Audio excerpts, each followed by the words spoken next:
তাহলে দেখো অ্যালগে, fungi, amoeba আজকে এই টপিকটা নিয়ে আলোচনা করা হবে। তো প্রথমে ধরা যাক ফাঙ্গাইয়ের কথা। ফাঙ্গাই প্ল্যান্টটা হচ্ছে নন গ্রিন থ্যালোফাইটিক প্ল্যান্ট। এটাতে কোনো ক্লোরোফিল থাকে না। ফাঙ্গাই সাধারণত সাদা কালারের হয়ে থাকে, বিভিন্ন কালারের হয়ে থাকে, তবে সবুজ ক্লোরোফিল না থাকার কারণে এটা কখনো কি হয় না, সবুজ কালারের হয় না। They cannot take part in photosynthesis because they don't have chlorophyll. তাহলে এরা সালেক সংশ্লেষণ প্রক্রিয়ায় অংশগ্রহণ করতে পারে না। ফাঙ্গাই, তোমরা তো ফাঙ্গাই চিনতেই পারছো, মাশরুমের কথা, ইস্টের কথা। ইস্ট যেমন ধরো তুমি কেক বেক করার সময় কি ব্যবহার করো, ইস্ট। পাউরুটি বেক করার সময় কি ব্যবহার করো, ইস্ট। এগুলো এক ধরনের ফাঙ্গাই। এছাড়াও তুমি যে মাশরুম স্যুপ খাও, এগুলো এক ধরনের ফাঙ্গাই। তাহলে এই ফাঙ্গাইটা সম্পর্কে বেসিক ধারণা তো পেয়েছো। এরপর হচ্ছে ইকোনমিক ইম্পর্টেন্স অফ ফাঙ্গাই। ফাঙ্গাইয়ের কিন্তু ইকোনমিক ইম্পর্টেন্স আছে। তো এই ইম্পর্টেন্সটা কি? We have many valuable medicines including penicillium from fungi. Fungi থেকে আমরা কি পাই? পেনিসিলিন নামক এক ধরনের ওষুধ পাই। Fungi named yeasts are used for preparing bread. আমরা পাউরুটি তৈরি করতে ফাঙ্গাইটা ব্যবহার করি। Yeast are used in vitamin tablets as they are rich in vitamins. ইস্টের মধ্যে বিভিন্ন টাইপসের ভিটামিনস থাকে। তো এগুলো আমরা কোথা থেকে পাই? ফাঙ্গাই থেকে পাই। Nowadays a kind of mushroom named agaricus is used in fancy food. তুমি যে বিভিন্ন ধরনের মাশরুম খাচ্ছ, তার মধ্যে অ্যাগারিকাস তো আছেই। এই অ্যাগারিকাসটাও এক ধরনের কি? Fungi. At present, agaricus is cultivated in many countries, included in ours. আমাদের দেশেও agaricus চাষ করা হয়। Fungi has important role in purifying water products, fix them with soil. পানি পরিষ্কার করতেও এই ফাঙ্গাইটা ব্যবহার করা হয়।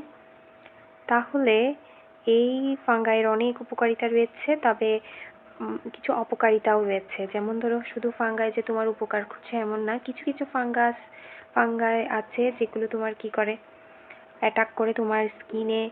মানুষকে অ্যাটাক করতে পারে, অ্যানিমালসকে অ্যাটাক করতে পারে, গাছকে অ্যাটাক করতে পারে। Fungi R responsible for many disease of man, animals, birds and plants. গাছে, মানুষে, প্রাণীদের মধ্যে এই ফাঙ্গাইটা রোগ সৃষ্টি করতে পারে। ringworm, inflammation of respiratory system, এটা তোমার শ্বাসনালীতে অ্যাটাক করতে পারে।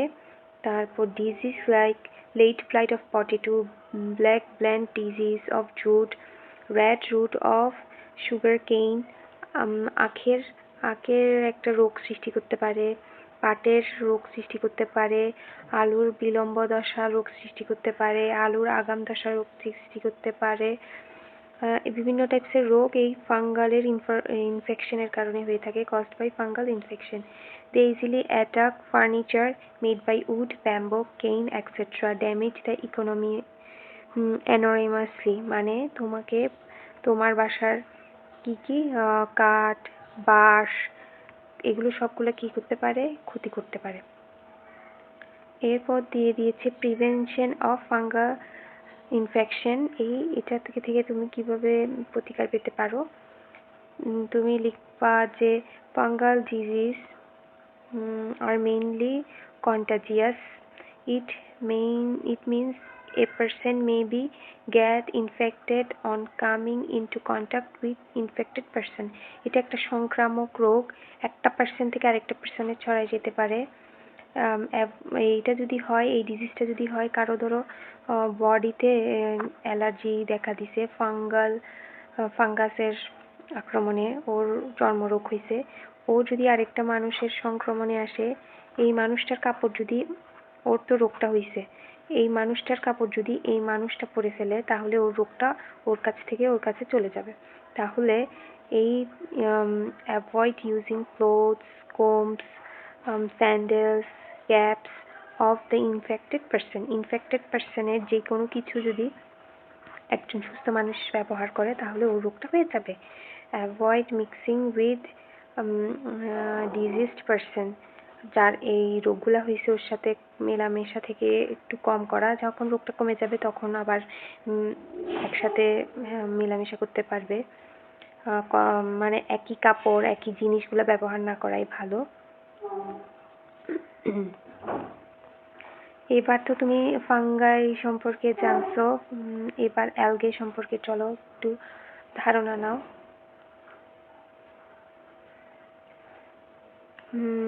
Algae are chlorophyous and autophytic plants of the order Thellophyta. They grow on soil, water, plants.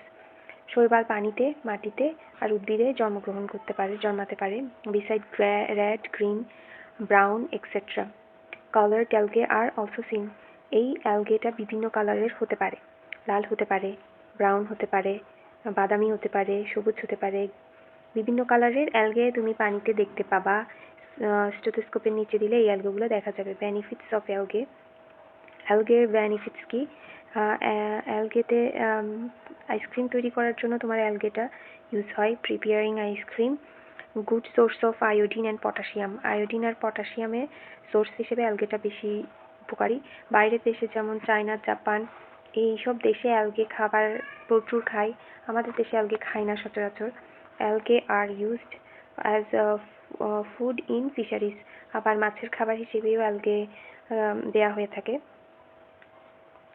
তাহলে আমরা তো উপকারী দিকগুলো পড়ছি, এবার অপকারী দিকগুলো পড়ি। Harmful effects of অ্যালগে।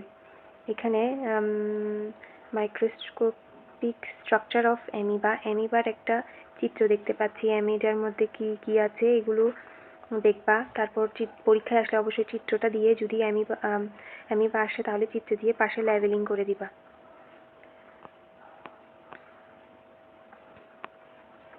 Amoeba, a member of the kingdom Protista, is unicellular organism.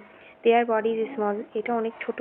They cannot be seen without a microscope. Microscope ছাড়া তুমি এই জিনিসগুলো দেখতে পাবে না। অবশ্যই এগুলো অনেক বেশি ছোট, তাই তোমার কি লাগবে? মাইক্রোস্কোপ লাগবে এগুলো দেখার জন্য। They can change their body shape according to their necessity. এটা তাদের প্রয়োজন অনুসারে ওর বডিটা চেঞ্জ করতে পারবে, বিভিন্ন টাইপসের করে ওর বডিটা ছোট বড় করতে পারবে।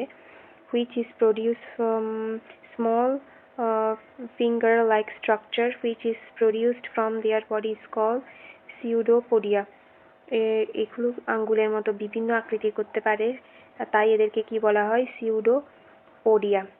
With the help of this pseudopodia, amoeba take food and move from one place to another. এই pseudopodia গুলো দিয়ে ওরা কি করে? একটা জায়গা থেকে আরেকটা জায়গায় যেতে পারে। যেহেতু এদের হাত পা নাই, তাই pseudopodia গুলো ইউজ করে। With the help of this pseudopodia, amoeba take foods and move one place to another. Their body bears some water vacuoles, food vacuoles, and constructial vacuoles. Their body is surrounded by a thin transparent membrane. এদের বাইরে যে মেমব্রেনটা থাকে ওই মেমব্রেনটা একদম পাতলা থাকে। They are called plasmalemma. এদেরকে কি বলা হয়? প্লাজমালেমা বলা হয়। Amoeba grows in water, soil. Amoeba কোথায় কোথায় থাকতে পারে? স্যাঁতসেঁতে মাটিতে, পানিতে জন্মাতে পারে। ওয়েস্ট ম্যাটেরিয়াল, পচা জায়গায়, পচা আবর্জনায় জন্মাতে পারে। এগুলা লিখে দিবা। তারপর অ্যান্টামিবা। অ্যামিবা তো পড়াইছি, এবার হচ্ছে অ্যান্টামিবা। নেক্সট দিন আমি অ্যান্টামিবা সম্পর্কে বলবো। অ্যান্টামিবার পড়া আজকে তাহলে এতটুকু থাক। আর যদি কোনো প্রশ্ন থাকে আমাকে কমেন্ট সেকশনে জানাতে পারো। আর যে কোনো বিষয়, যে কোনো টপিক সম্পর্কে যদি ইচ্ছা থাকে আমাকে কমেন্ট সেকশনে জানাবে। আর তোমাদের মনে হয় অবজেক্টিভ টাইপসের প্রশ্ন থাকবে, ছোট প্রশ্ন থাকবে। বইয়ের শেষের দিকে কিছু প্রশ্ন আছে, এগুলো উল্টাই দেখবা। একটা ডেমো কোয়েশ্চেন দিয়েছে, চিত্র এ, চিত্র বি। তো এই চিত্রগুলো দেখে কিছু প্রশ্ন করবে, ABCD 4টা প্রশ্ন।